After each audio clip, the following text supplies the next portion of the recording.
All right. Hi, and happy Thursday to our webinar friends. Go ahead and introduce yourselves in the chat, maybe where you're from right now, what agency you're with, and maybe a fun fact. I'd love to get to know you all a little bit better. A huge thank you for taking the time to check out this webinar today. So today's topic was actually inspired by the agency I used to work at before I came to SEMrush. It's actually, as well as it's a trend that I've been noticing with the agencies I've been talking to lately. But if we haven't met, I'm Diana Richardson, and I'm the community manager for the agency team here at SEMrush. So today, we're talking about marketing your own agency when you're busy marketing other businesses and your clients. It's a super, super common hurdle to come up against, so you're not alone. But I wanted to ask you, when was the last time you prioritized marketing your own agency, or maybe you're a freelancer? So let me know in the chat. I'd also love to know what marketing channels bring in the best clients for you, and we can have a little discussion in the chat here on YouTube or on Facebook, wherever you're viewing this today. So while you're doing that, and because you definitely did not come here today to listen to me drone on, I'm going to introduce our outstanding guest. He is the president and founder of Rickety Roo Inc., which is a local SEO agency. He has more than 15 years of local SEO and paid search marketing experience, which is what led him to found Rickety Roo in 2009. He's a member of the local U faculty, an LSRF contributor, speaks at conferences, and writes for industry publications, including SEMrush. So he absolutely has a ton to teach us today. So everybody, please welcome Blake Denman to the webinar. Hi, Blake. Hello. Welcome, welcome. I wish I had, that applause sound effect that I could play right now to properly welcome you in. That'd be drive me nuts. So is there a story behind your mug? Well, just about every conference I've spoken at is always themed around a character from The Office or Nice. The Office in general. If you go to our website, there is an hour counter of how many hours I've personally watched of The Office. Oh my God. So it's even our internal projects are named after things from The Office. And that wasn't like my design. That was the team kind of like just having fun. Yeah, I know more about The Office than any of you. Like, the British version or the US? US. I tried to watch the British version. It just wasn't my cup of tea. Okay. Yeah, so you can't see in my camera, but like, person. Yeah, like I've got a Dundee Award that my team gave me earlier this year, and I've got Dwight Bobblehead over here. Yeah. Oh my God, how did we not talk about this yesterday? That's awesome. I don't know. How many times have you seen the whole series all the way through? Honestly, I haven't updated that hour tracker in a while, but I think I'm in the 60s. 60 wow. plus times through and through. Yeah, it's a lot. Oh my gosh. Okay. Well, that's a fun fact about you.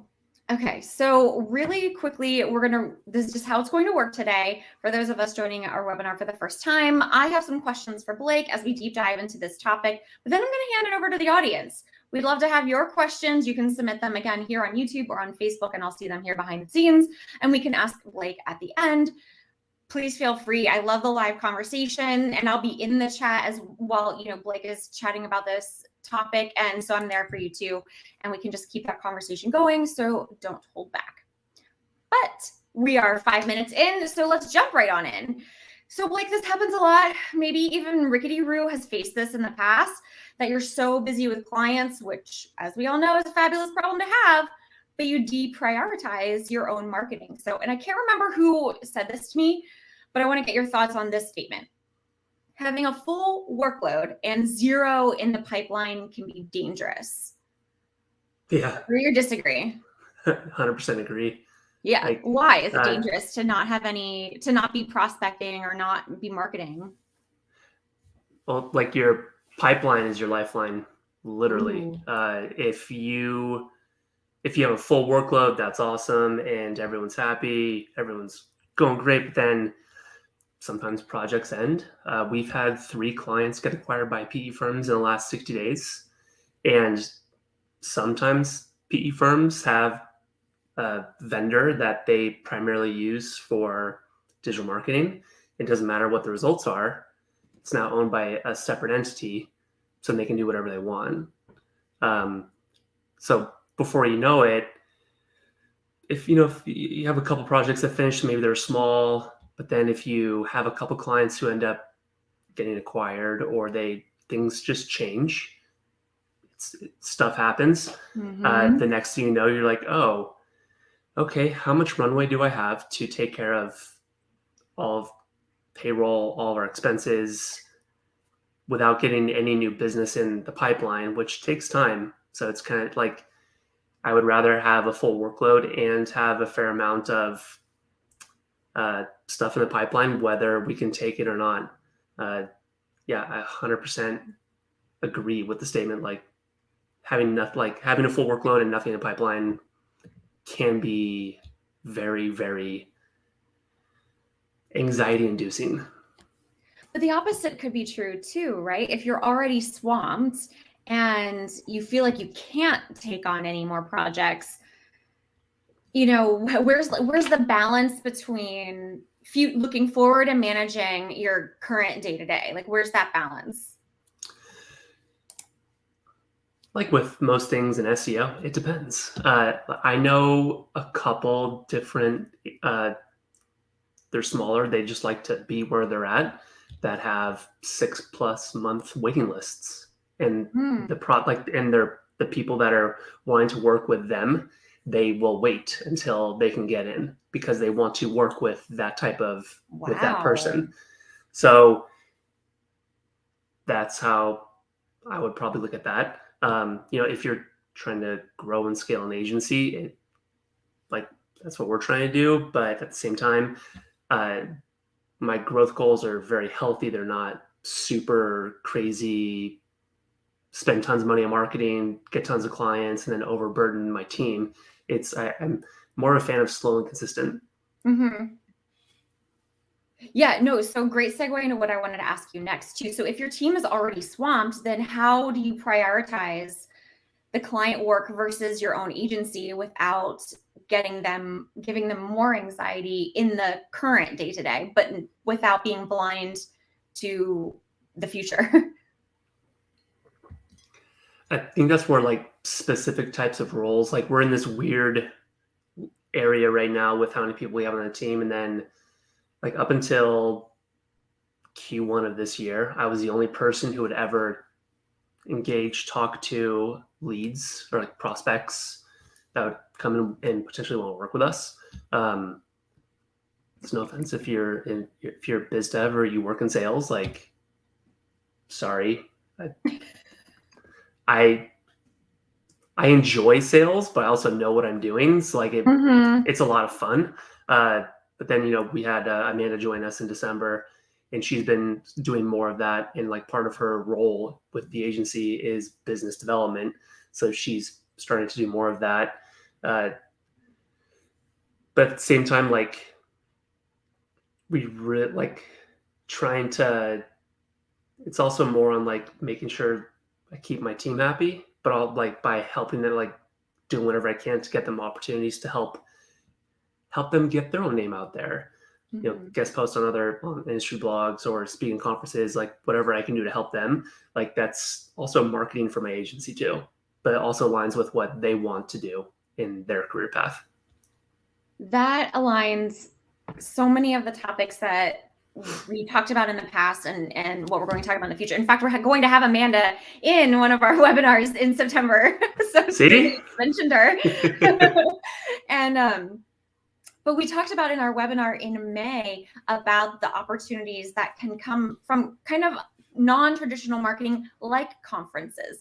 Yes, vendors have booths, and that's kind of a traditional marketing format. But if you're attending not even, let's say, marketing related conferences, let's say home services related conferences, and you're speaking, you're not necessarily a sponsor or have a booth, then you have a really unique opportunity to showcase you and your team's expertise without being salesy. So it's an interesting form of marketing. Yeah, if like if there's a conference that aligns with the industry that you're niching in, and you can go speak at a conference about that, that is awesome, and do it. Yeah. The hard part, like I won't single any industry out, but specific, like some niches, uh, their conferences are pay to play.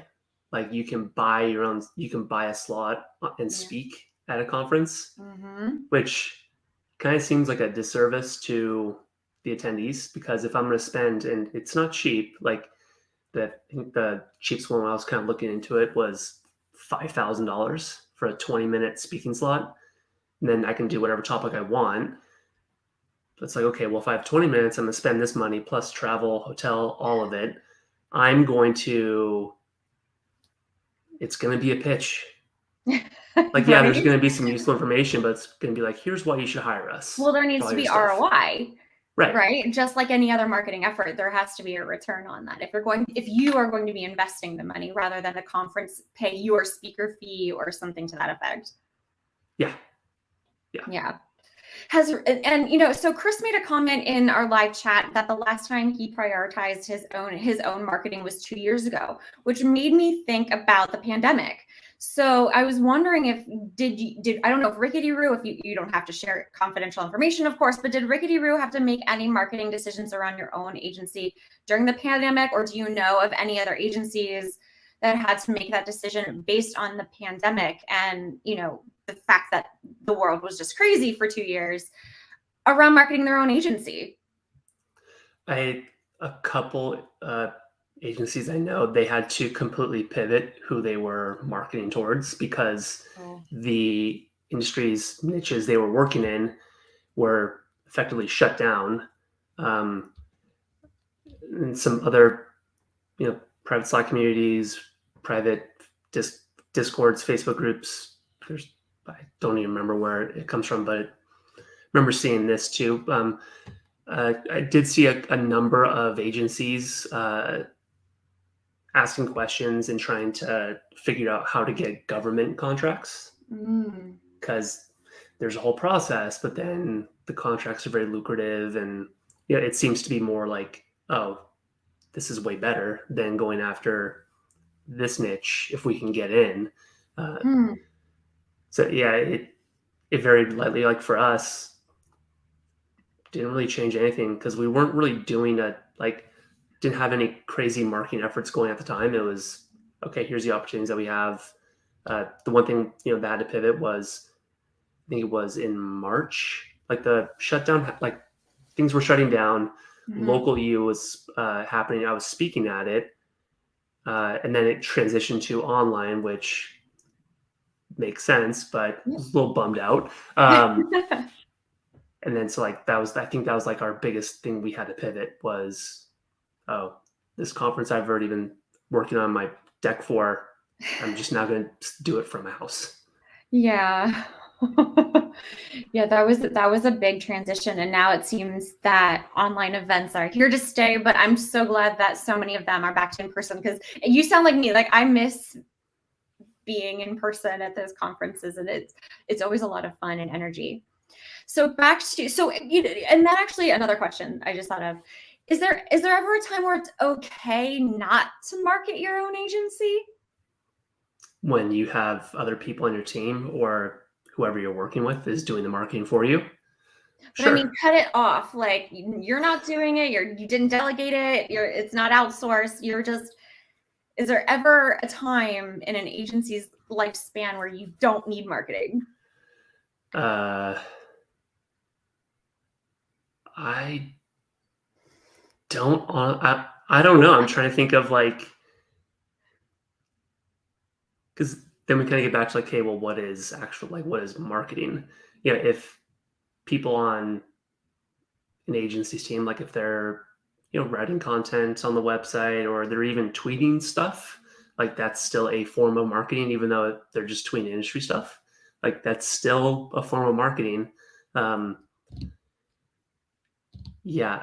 I would say like the only time not to is like if you get bought, then that's Okay. on them now, right? All right. And that kind of pauses a lot of things. So that makes sense. Are there maybe some tools, workflows, balancing acts, superpowers, spells that help keep the balance between your client work and the work on your own agency? So you being the top of Rickety Roo, but then also thinking of your team, how do you balance client versus you? Uh, it's a lot easier now than it was when I started hiring people and actually delegating work to them.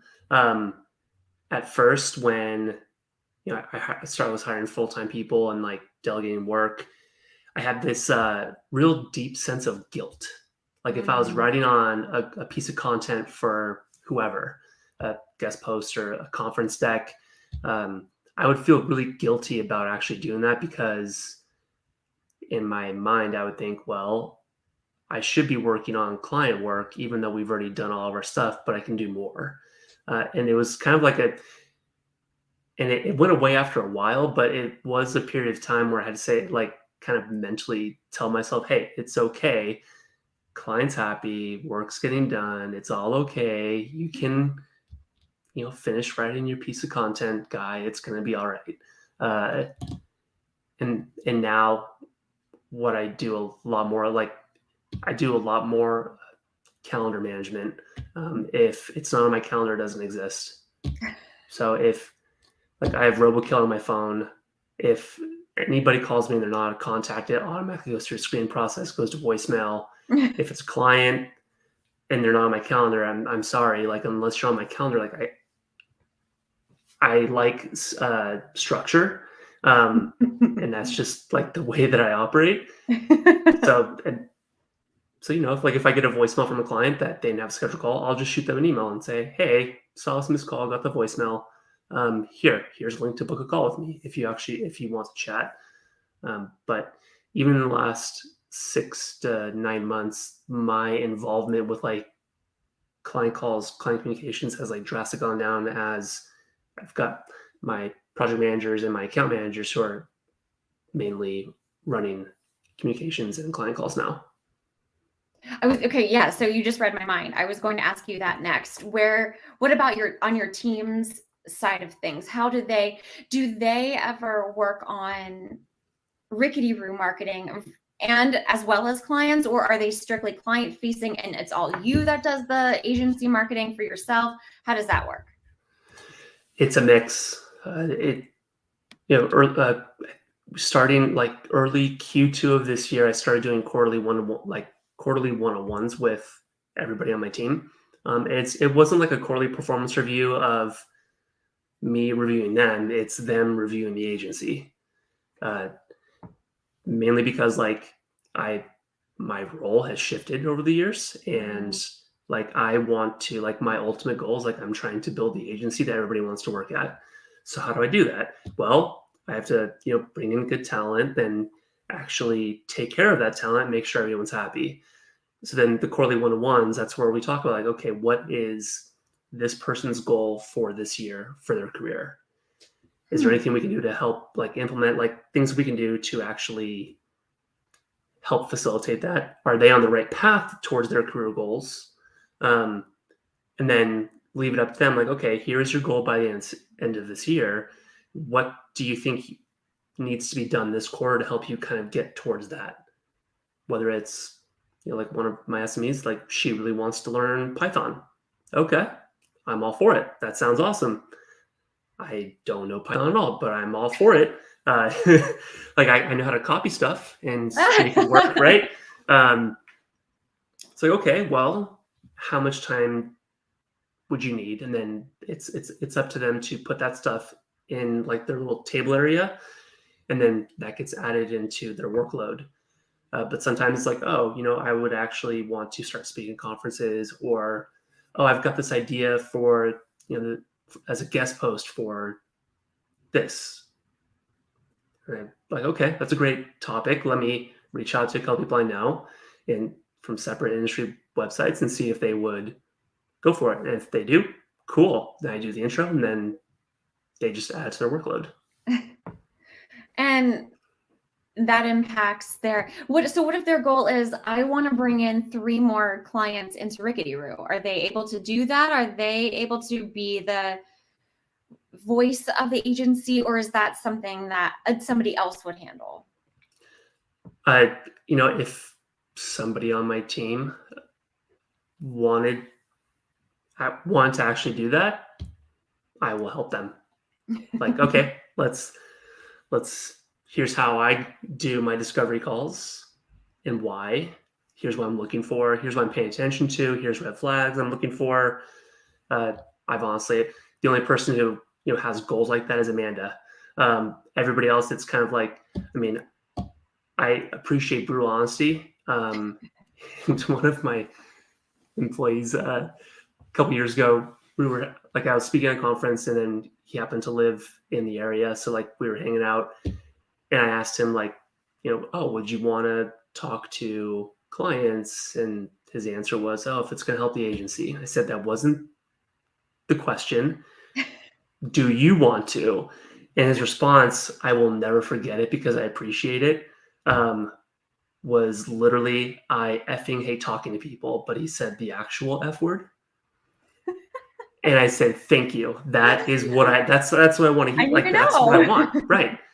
So if a client has a question that on some work that he did, okay, well, we can ask him, he can provide the answer, and then we ship it back to the client. Yeah. That's so funny. Like, that's what I'm looking for. Like, I want the honesty. Like, even in the hiring, like when I'm looking to hire people, like I asked them, like, hey, this doesn't affect your potential to work with us. It's more of like, I want to know the things that you hate doing in SEO, so we can work, like, we don't have to schedule that stuff for you. And sometimes people like doing different things. Some people hate keyword research, some people love it. So it's like, okay, well, let us kind of like fit you in and give you the work that you just want to do. Okay. And so you brought up Amanda again, which I love. And because then my next question was, do you feel it appropriate to have someone in the agency dedicated to marketing the agency? And you brought up Amanda Jordan a couple of times. And in my experience, I've had both scenarios. So the first agency where I learned SEO and PPC, I'm also at the 15, 16 year mark like you are. I started back in 2006. I was the SEO. I was solely client facing. So that was our wheelhouse. That's how I trained my team. That was, I think, now me being a manager at the time too, I had influence as to how the company as a whole, ended up marketing themselves. But it was a very complicated, very, overly structured corporate business. And then my next job, which is kind of where this whole session was inspired from, was a 7-person boutique local branding agency. It was fabulous to work on both things, but they never marketed themselves. We really relied on word of mouth and referrals. And at some point I said, should we have a salesperson? Or should we be marketing ourselves? Or how I love the referrals, but how else can we do this? And so we started participating in conferences, as you already mentioned, and we started running some Facebook ads and participating in Facebook groups and kind of embarked on that journey. And then in the conversations I've been having with agencies recently, one of them straight up told me they didn't have to market themselves, which kudos to them, because wow, kudos. Like, I was just blown away. And then the way that their company worked, they got referrals kind of funneling through in another way. So it's been a very interesting journey hearing how agencies don't hit any sort of plateau or don't hit a dead zone to this functionality. So you have Amanda on your team who has these dedicated goals. Is that a recent addition to your team? Is that how that came about? Yeah, Amanda joined us December of 2021. Yeah, from 2022. Yeah. So up until then, it was primarily me. Last year, my other account manager, Kim, and we did a trade show in, it was Kansas City, I believe, just to test it out. So we had a booth and all that, and it was an interesting experience. Don't know if I would want to do it again, but you test it, see what happens. I thought I was prepared, not even close, but hey, it's a learning And even process. an industry pro like you. Well, I mean, like I've gone to conferences, I've spoken at conferences. I've never done a booth at a conference. Mm-hmm. So I actually I called my younger brother, who in his industry, they've done lots of that. So I'm like, hey, I need to know everything I need to know. And he gave me a quick rundown, which was very helpful. I don't know, like sometimes I look at, okay, how much time, and then also there's actual fixed costs for all that stuff. Mm-hmm. And then you look at the total, and then you look at like, okay, here's this, here, like, how many leads did we get? How many of them were qualified? How many turned into clients? What's the ROI? And which kind of ties into, I think, one of the other questions we were talking about, like silver bullets for lead gen. Like for the longest time, I had this preconceived notion, like, hey, if I speak at digital marketing conferences, it's game over, right? Because that's just like that's going to be, that's the mecca. That's mecca. Like that was my assumption. Like, okay, if I speak at these conferences, leads will be served up on a silver platter, and it did not work. It hasn't worked out that way. If I was selling a SaaS tool, I'm sure it would be a lot more. But like, we work with SMBs. Mm-hmm. Most people at digital marketing conferences are us. Exactly. So like, okay, wrong audience. But at the same time, like, there's been other like positive ROI from that too. Like, I could hang out with industry friends and meet other people. And like, you never know like how those relationships can actually evolve like completely naturally into actual business. Yeah. Without any intention like that whatsoever. Absolutely. And that's a really good point, because you can make those really strong connections, and maybe they deal with enterprise SEO and you're local, and they have a really cool client that would be interesting, but they need local SEO services and they're not the solution for that particular client. And you could even get referrals that way, just by making these connections, by showcasing that you're, proud to have this quality of work, and that other marketers see that too. And then they can start recommending you if they're not a good fit for a potential client. So there's a million ways to get those types of referrals. And that's a really fun way, because it's fun to have I call it talking shop, because we talk the same language to the other marketers, but then it's nice to have them kind of already vet the client too, because there's a whole vetting process with clients as well that they've already taken care of for you, and they're like, you know what, we're not for you, but let me hand you over to Blake and at Ricky DeRue, and they'll get you all the local exposure that you need. So those are fun ways to network and make important connections. And that's an important referral, because it's already someone that the client trusts, sharing that trust by referring you. So there's already that lovely level of confidence that the client's going to have with you in those types of referrals. So yeah, it happened last month. Got nice. Hit up for an industry friend and was like, hey, we got this lead, talk to them, but we don't work in this niche. Are you interested? And it was a multi-location business at the same time. I was like, yeah, open to conversation, have the conversation, and then like, okay, how do we start? When can we start? Like, ready to go. I was like, oh, wow. And this is awesome. That project kicked off 2 weeks ago. It's a one-time project for like how we're kind of moving towards. Nice. But that will turn into an ongoing client that will probably be a fairly decent sized client for us. And that was solely based off of just being somebody's friend. It's like we do the same thing too. Sometimes I get intros and like I have a conversation. I go, man, like would love to help this person, but like we don't really have the experience. It's not something we're really going after. Let me find somebody in my network to help them. And it's all like reciprocity. You can't just like try and be friends with everybody and then try and get everything from them. Like I've never asked anybody in my network, like, hey, I need leads. Do you have anybody you can refer me to? It has to be completely organic. That's the hard part about networking is you have to approach it from like, hey, I just want to like talk shop and make industry friends. Mhm. That's it. Yeah, there is a networking group, and now I can't remember the name of them, but you're almost required to BNI. yeah, BNI. Yes. What you were just describing about leads, you just made me think of BNI.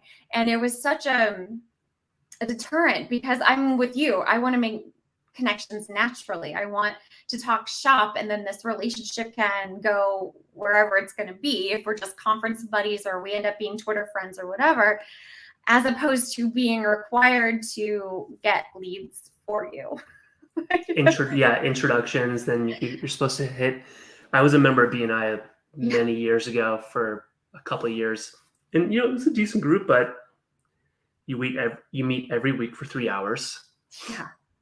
and you're supposed to hit minimums with how many one-on-ones you have with other members, introductions. And you have to remember, like, oh, if I did get closed business, then you have to write all that down too. At the same time, like if you look at the time invested, it's like, yeah, you can make some decent friends there, but it's kind of like, well, everyone's joined for the same reason. Everyone wants more business, so it's a Yeah. little different. Uh, but that's 12 hours a month right there just for the meetings. Okay, well, what if you took that 12 hours and spent it on doing webinars, writing more content? Like, I'm sure the long-term ROI would be even better. Potentially, yeah. You're right. I mean, yeah, when you math out the time commitment for um, that sort of channel, I would rather spend 12 hours maybe rewriting my Google ads or finding a new audience on Facebook ads or, something that has a maybe higher potential to bring in more consistency. Yeah. So has Rickety Roo, or just your general thoughts on this, ever outsourced your own marketing to somebody else? And is it okay? Should you take control of it yourself, or what are your thoughts around outsourcing your agency's marketing, not your clients, but yours? I have a hard time trusting other people with the messaging and whatever it is. There was one company we were really considering, but then I think they shut down, where they were going to do essentially, it wouldn't be tied to us until they would actually book the appointment on our calendar. It was going to be cold email outreach. They would build the list 100% organically based off of what we were looking for. Mm-hmm. I would work with them on the messaging. So I was really considering that. And then we just didn't do it. Yeah, I don't know. Like, I have lots of thoughts on that. I don't know if any of them would be constructive because I don't have any experience with outsourcing my marketing. Okay, but I mean, I think that's a strong statement in and of itself. And, with your with who you are and what you do, the fact that you haven't ever felt comfortable enough to do it, I think says a lot about keeping it in-house, even though businesses are outsourcing to you. Yeah. Yeah, that's weird. I just got like very meta, like in my head. Well, I remember like a long time ago, rest in peace, Dana Lookadoo was like the first industry like big person I ever met at a conference. And it was SMX West and SMX Advanced, one of the two. And I was going up and I saw like she had just done an interview and she was like speaking there and she was like, just seemed like someone I actually wanted to meet. I'm like, well, I can't just like reach out to her and be like, hey, I would love to have a conversation with you. So I emailed her and I said, hey, I'm going to this conference that you're going to be at too. Can I interview you for my blog? And she's like, yes, absolutely. And then like when we met up, she's like, okay, so do you have questions for me? I was like, and I honestly, I just said, well, that was kind of my way of just like wanting, like, I just want to have a conversation. Like, and then it turned into like a really cool friendship. Oh, Oh, But then I remember like her, this was 2011. Uh, she was like, the secret is just blog, like just start writing content. I was like, really? And then my strategy back then was I ended up deleting all those posts a couple years ago because it's like, okay, well, we do local SEO. So I created SlideShare decks and blog posts on like how to add, update, edit citation sources because citations were so big back then. And the website was getting a lot of traffic and was actually getting a fair amount of like comments and people would ask questions. But most of the people that were reading the content, they were more DIY. And then I've talked to other people in the past that they've ranked for they rank for like SEO agency and then New York City or Boston or Los Angeles. And time again, the feedback is always the same. Oh, the types of leads that come in through your own organic, like especially on those types of queries, are typically people who want a Bentley, but they have a 15-year-old Mazda car budget, Toyota right? Corolla. Yeah, like a Toyota Corolla with like 500,000 miles. Like that's their budget, but they want all of it. Yep. And they want it yesterday. Yeah, it's like, hey, I hired you last week. Why am I not on page 1? Yes. Yeah, and one of the webinars we're having in October actually is about how to have that conversation about where marketing ends and sales begins. And what do you do when the client comes back and says, "Hey, we've been doing SEO and Google Ads and blogging for 3 weeks. Why don't I have any sales? I want to cancel." So that conversation's happening in October. Yeah, well, I was gonna say like, well, if that is happening within 3 weeks, then you have a sales problem right off the bat. Yeah, an expectation problem. Yeah, well, I put that in our decks, and I tell it to leads all the time. I never tell them what type of results they're gonna get. I just say I have no idea what's gonna happen. I really You just don't. lead off Nobody with does. it depends. Yeah, and I say, look, you hire us, you might have expectations. Expectations are nothing more than premeditated resentments. With no context. Exactly. I know, but it's a tough conversation, and especially in digital marketing where there's so much you can read. You can read so many success stories and case stories about, or case studies about this topic, that the client does feel like they've self-educated coming into the conversation, when you shouldn't really believe everything you see on the internet. Yeah, for a number of years, I've actually wanted to do like anti-case studies. Like, okay, here's our case studies. Here's a list of clients that fired us, and here's like postmortems. Yeah. Like where just being transparent, like, hey, here's this client, we worked with them, and this is what happened. Here's what we learned from it. Like, that's so interesting. You can't please 100% of everybody. Yeah. Like, clients get that. It's just like, when you look at any type of service company or even a restaurant, and let's say they have thousands of reviews and it's a 5.0 rating, they literally have no 4, 3, 2, or 1-star reviews. You're automatically kind of like, it's a little suspicious. So it's like, well, like, yeah, we want to honor wins, but I also want to own our losses. Sometimes, like, yeah, sometimes we fuck up. Oops. Sometimes clients like just don't get it, or they don't approve stuff. It happens. It does.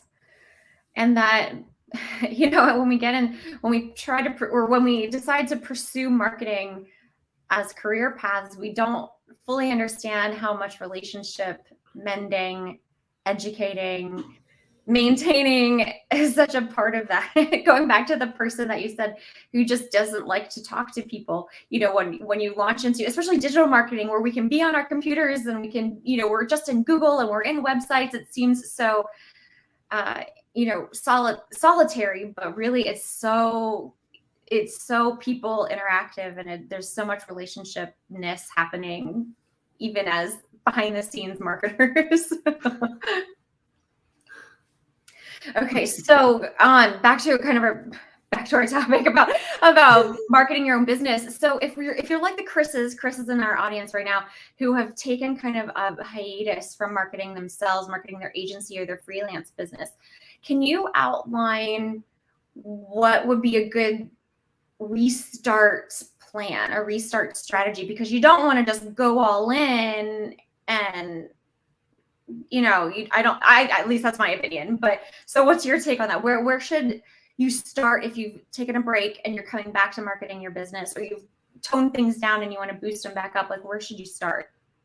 I would probably start looking at your current client roster if you haven't already niched down, or even if you have, looking at your client roster and then saying like, okay, here's the clients I love working with. Are they all in the same niche or industry, or are they varying degrees? If you look at each one from, okay, here's how much time we spent, here's my costs, here's the profitability, here's the results, we know what we're doing. Like I would start there and say, like, is the message on my website going after the type of client that I want to attract? And a lot of people talk about niching down. Mm-hmm. And I thought niching down on local SEO was enough, but nope. And the riches are in the niches. Ooh, nice. I do detailed threads in Traffic Think Tank every week, and up until maybe like the last 9 months, it was all like mainly local SEO related, but I've really shifted more towards agency operations, marketing, stuff like that.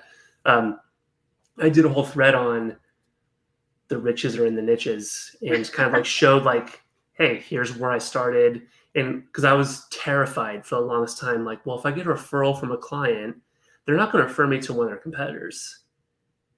And so we changed up our message on the website, and guess what? We still get referrals, and they still go to the website and they fill out the contact form, even though we don't talk to that niche at all. Like I had a conversation last week, and it's like the concept is really cool, and like they want to go national and they want to go international. But then through the website, the person was like, you guys mainly do local. Can you also do this? I'm like, well, we have experience. We don't really kind of go after it. The work is different, but it's kind of the same. It's just different. Like that was the pushback I got, which wasn't really pushback. It was, they asked a question, provide a response, have a call, proposal sent. Like that's where I would start, is looking at who you currently have, and then kind of craft a strategy around, okay, how do I get more of these types of clients? And you can sure do keyword research and do a blogging strategy, or there's other avenues too. Mm-hmm. Yeah, absolutely. And being conscientious and strategic about those decisions and that path is going to, get the momentum that maybe you had before you took a pause. Now, is there anything, if you've taken a pause, or like a complete pause or back down, is there anything you should avoid when you want to restart your own marketing that could maybe backfire? Don't keep pushing it off. Don't wait. I mean, if you want to see a living example, there's a website that I have a lot of content on, and the domain is verygoodlocalseo.com. Like, I love The Office. I also like Parks and Recreation. And the whole website's themed around Ron Swanson and, well, SEM Rush. See, I still won't say the updated brand name. Just won't do it. I got kind of sick and tired of the ultimate guide, the definitive guide, the expert guide, all these words to try and get clicks. And Ron Swanson is like the opposite. So I was like, well, how do I share what I know, throw a little bit of shade, but not a ton, and just be like, hey, I'm just going to share what I know. I'm not going to do any fluff. no crazy headlines. And I was writing consistently on that website for like every week, and I haven't published anything on there. And it's got to be almost a year and a half. And like the site gets traffic, has a decent email list, but I have not touched it at all. And I have a recurring task every Friday. It's literally called very good content with all of like, here's the rest of the post I need to write. And then I'll look at it and go, oh, close it. And then it repeats next Friday. And then I've been doing that. Stop doing that. Like, let's make a commitment together, friends. Like, you don't just do it. Don't be Blake. You don't. I once, talking about writing content themed around TV shows, I once wrote a post called What Would Don Draper Do? And it was taking, digital marketing and looking at it from the perspective of how they did marketing back in the 50s and the 60s, and where they only had so many channels versus now where it feels overwhelming how many potential channels we could be. And I compared how he would tackle a social media campaign, or how he would tackle an email funnel, or so that was one of the funnest pieces I ever wrote. Because I love Mad Men too, just from a marketing perspective as well. So it was fun to write when you can relate it back to such a dynamic character. Ron Swanson is also a very dynamic character. I love Parks and Rec, as well as The Office. So we should have a view party. I think we'd get along with what shows we like to watch. Or we could have a podcast about comparing TV shows to marketing. Ooh. See, my partner, she loves watching trash reality TV shows. Oh, that would be fun. So like throw that into the mix. Yeah. It's like, okay, we have like traditional shows, and then we have the TikTok version, which would be trash reality TV. I think we're onto something.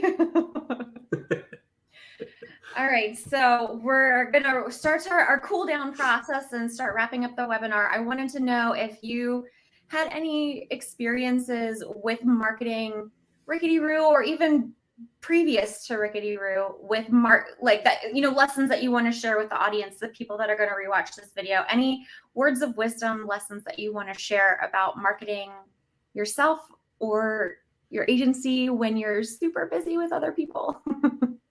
I would say like it's a lot of work, and you can kind of feel like you're isolated, completely alone.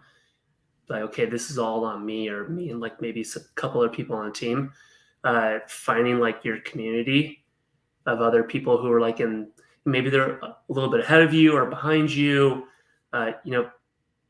Please don't ask to be invited, but like 3+ years ago, I created this own, it's called AOA, the Agency Owners Accountability Group. Like, we hang out for an hour twice a month, and we just talk shop. And, it's like, oh, hey, I'm working on this, or you throw ideas out there.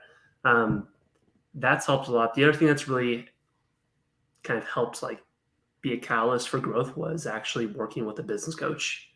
Nice. Like my agency experience before this, I worked for a telemarketing company. I worked in production. I ran their pay-per-click department.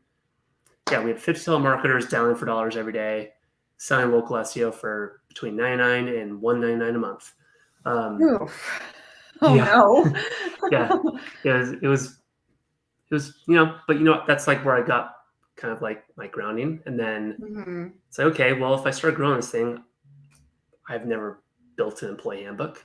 I don't know at what point do I hire a project manager? At what point do I hire someone for operations? Like, how do I find the right people? What's my interview process? Like, there's a lot to learn. And so like, I've been working with my coach for 3-ish years now. And it's been like, he's definitely helped kind of like guide me the right way, and keep me accountable to things that I want to be held accountable to. That's a great piece of advice. And you're not the first agency owner that I know to do that. The agency that I worked at previously, we sought guidance from other agency owners, but they were like educating it was a class to teach agency owners because usually the motivation to start your own agency doesn't come from, yeah, I totally want to manage, all of these people and deal with hiring all the time and write checks and approve time cards. That's not usually where the motivation comes from, but it is a part of being the leader of a company. Yeah. Or like when you're, when we've been remote for 4+ almost 5 years, Nice. even before the pandemic, like everybody on the team, like they're employees, they're not independent contractors. Mm-hmm. And registering for withholding and payroll taxes in every state, like I had to do it just 2 days ago with a new state because we have our new ops person starting tomorrow. Mm-hmm. That it's the bane of my existence. Yeah. So Because next is to hire an HR person. yeah. The The dream.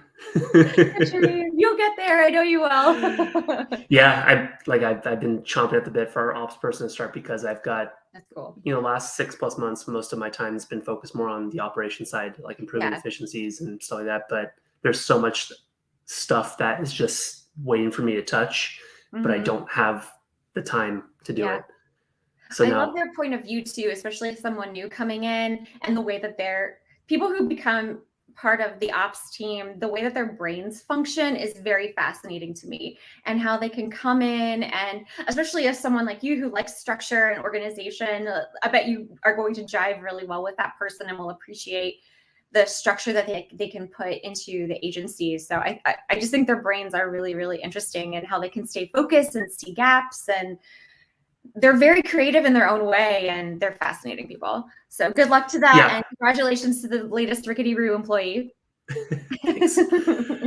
Yeah, and like the big thing there is like I literally have on this sheet of paper right here, it says give ownership of processes and ops to, and then the person's name. And You have to ownership is remind all yourself. caps.